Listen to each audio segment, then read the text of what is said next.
إلهي لست للفردوس أهلا.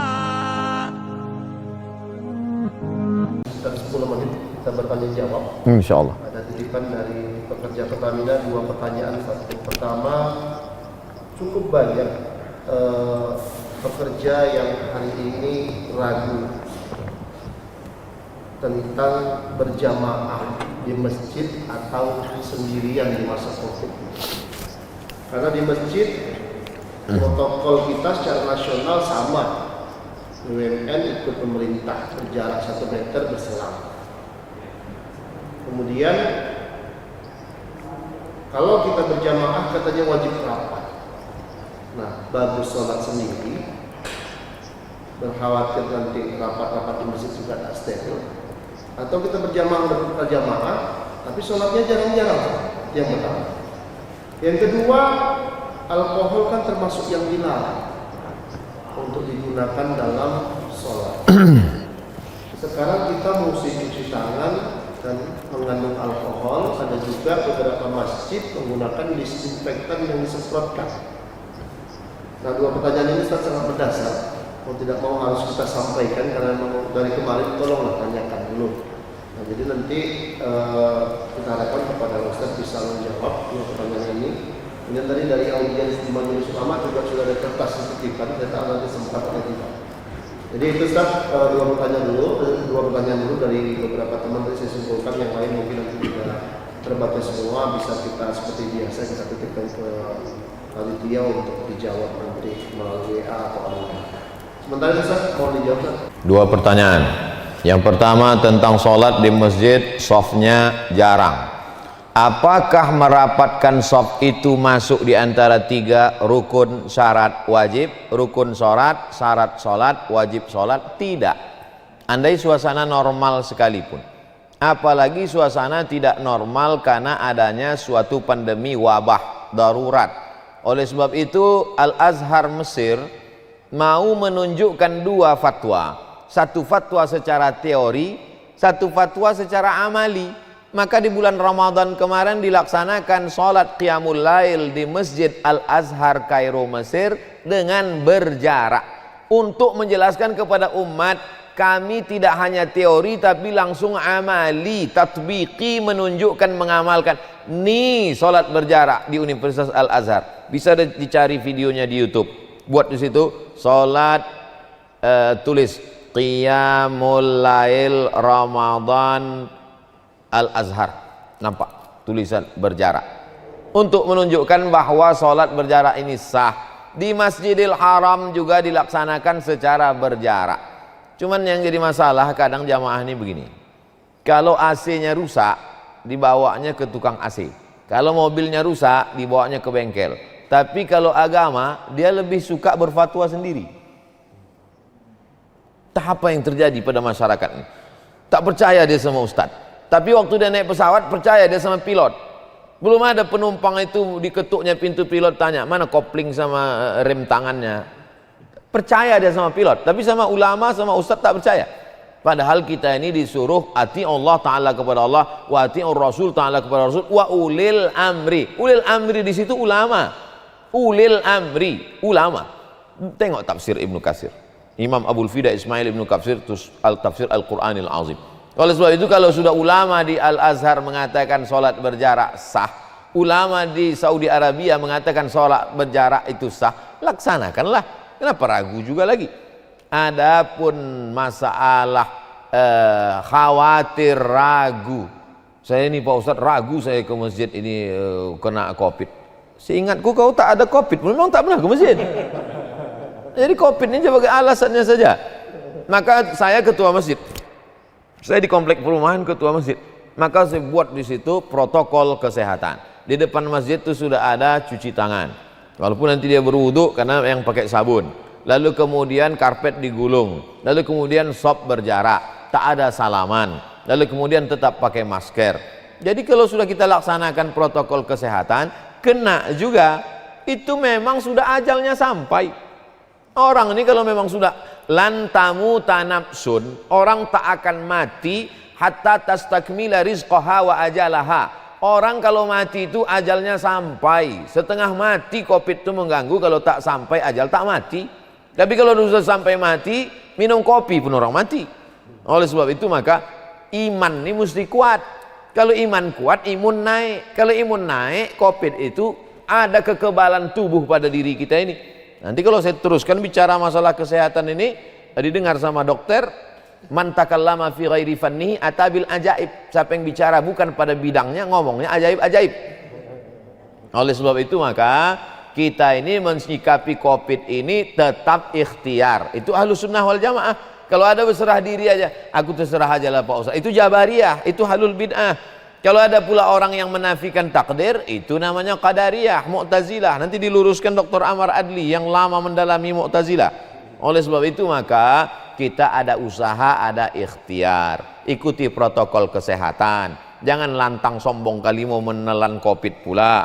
Nah, tetap kita laksanakan. Ini tentang masalah sholat berjarak itu sudah dua arah, Mesir dan Saudi Arabia menyatakan sah. Yang kedua, tentang masalah khamar, masalah alkohol itu najis atau tak najis. Dua fatwa ulama tentang alkohol. Saya baca fatwa Syekh Atiyah Saqar yang mengatakan alkohol itu najis. Ini dalilnya. Innamal khamru wal maisiru wal ansabu wal azlamu rijsun. Sesungguhnya khamar, judi, wal ansab menyembelih binatang untuk berhala, sajen, wal azlam mengundi nasib, rijsun najis. Itulah dalil ustadz-ustadz yang berceramah, jangan pakai parfum, pakai alkohol itu najis, jangan kalian pakai alkohol itu najis. Itu dalil dia, rijsun, karena khamar itu najis. Dibantah oleh Syekh Atiyah Saqar. Kata Syekh Atiyah Saqar, khamar tak najis. Mana dalilnya? Innamal khamru, ayatnya sama tapi pemahamannya beda. Innamal khamru, sesungguhnya khamar, alkohol, wal maisir, judi, wal ansab menyembelih binatang untuk berhala, wal azlam mengundi nasib, rijsun najis. Bukan najis aini, bukan bendanya itu najis, tapi najis maknawi. Sama macam kita benci sama orang, najis aku nengok kau, berubah dia jadi babi rupanya. Kan tidak, maksudnya kita benci perbuatannya. Yang najis itu perbuatan kau minum khamar, itu najis. Berjudi, itu najis. Menyembelih binatang untuk berhala, itu yang najis. Bukan najis aini. Didukung oleh hadis Nabi, ketika turun ayat ini, mereka menumpahkan khamar ke jalan-jalan Madinah.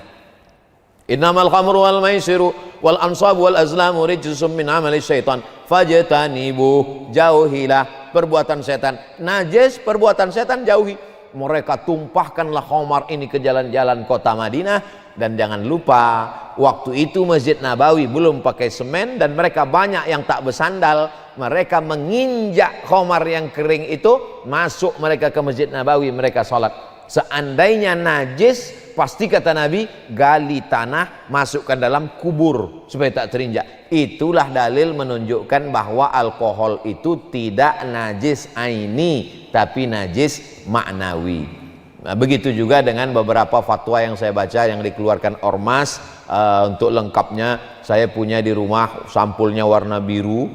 Fatwa-fatwa Majelis Ulama Indonesia dari tahun 1907 sekian sampai tahun sekian. Itu penting untuk edukasi anak-anak cucu keluarga kita. Kita punya perpustakaan pribadi, kalau tafsir, hadis, ada pula fatwa. Itu terkait tentang yang ragu cuci tangan, hand sanitizer dengan alkohol, maka tak perlu ragu sedikit pun dengan fatwa ini.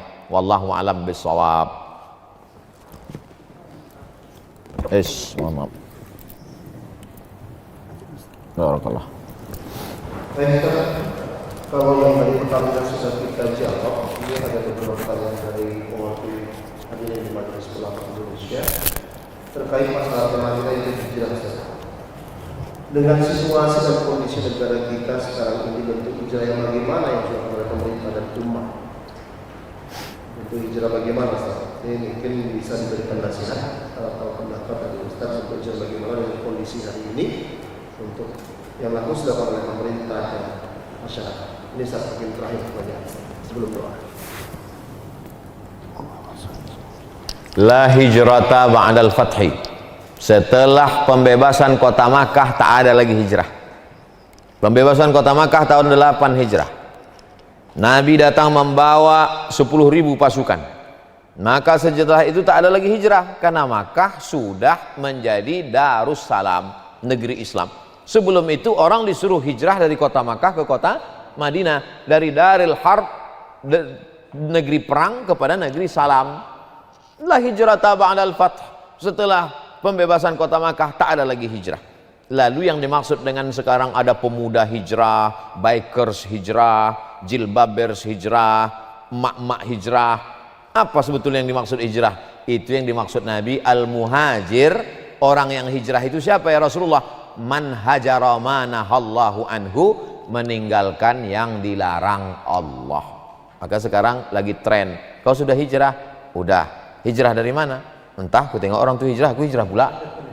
Meninggalkan yang dilarang Allah. Jadi kalau selama ini orang Pertamina gajinya dipakai untuk dugem, untuk mabuk, untuk sosialita, untuk bangga tak tentu arah, rupanya sekarang dibimbing oleh Majelis Ulama Indonesia, dipakai untuk santunan, dipakai untuk tablik akbar, dipakai untuk peduli pada duafa, maka dia sudah hijrah secara ekonomi. Yang selama ini masih menyimpan duit di bank konvensional, dialihkannya ke bank syariah, maka sesungguhnya dia sudah hijrah. Anak-anak muda yang masih pacaran kemudian berhenti dia, maka hijrah. Gimana? Udah berhenti kau pacaran? Udah Pak Ustaz. Cuman sekarang pindah ke pacar baru. Itu bukan hijrah. Oleh sebab itu maka hijrah. Nah, situasi negara kita sekarang ini bagaimana Pak Ustaz? Kira-kira 5 ini bisa tak kita laksanakan? Syahadat bisa, dijamin oleh Undang-Undang Dasar 1945 pasal 29 ayat 1 ayat 2. Melaksanakan sholat bebas, tak ada larangan untuk sholat. Melaksanakan puasa silakan. Melaksanakan zakat bahkan diatur. Bahkan beberapa zakat yang dibayarkan secara resmi ke Basnas, ada bukti pembayarannya mengurangi pajak. Pegawai PT Minyak nelpon saya, Assalamualaikum Ustaz. Waalaikumsalam. Kemarin saya bayar pajak, saya berikan semua bukti, katanya ini Bapak 2 juta, pajak Bapak berkurang karena sudah bayar zakat. Halalkah ini? Saya bilang halal. Karena itu digodok oleh saudara-saudara kita di parlemen, dari partai-partai yang memperjuangkan zakat, dan berhasil bahwa kalau bayar zakat ke lembaga resmi bisa mengurangi pajak. Oleh sebab itu, lalu kemudian haji terselenggara dengan baik. Lalu bahwa kemudian dia merasa ada yang tidak terlaksana, maka itu kita perbaiki bersama secara konstitusional. Jadi perjuangan seorang yang hijrah itu bukan inkonstitusional. Jadi kalau saya berceramah, mengajak orang untuk memilih anggota legislatif, itu konstitusional. Kita tinggal di negara demokrasi, kita bukan monarki. Karena dengan memilih orang yang bisa menyalurkan aspirasi rakyat, nilai-nilai keislaman di parlemen, maka sesungguhnya itu demokrasi. Jadi banyak orang yang hidup di demokrasi tapi mentalnya monarki.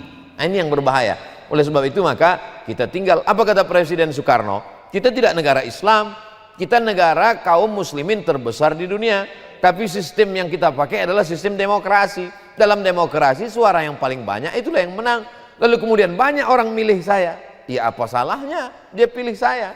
Lalu kemudian ini yang kita sampaikan, basis pendidikan kebaikan umat berdasarkan masjid. Kembali lagi kita hidupkan masjid, gerakan cinta ulama, gerakan menghidupkan syariat Islam, lalu kemudian tapi tetap dalam jalur konstitusional, bukan gerakan liar yang inkonstitusional. Demikian makna hijrah di negara yang berdemokrasi. Wallahu a'lam bishawab. Assalamualaikum warahmatullahi wabarakatuh. Tulil firdaus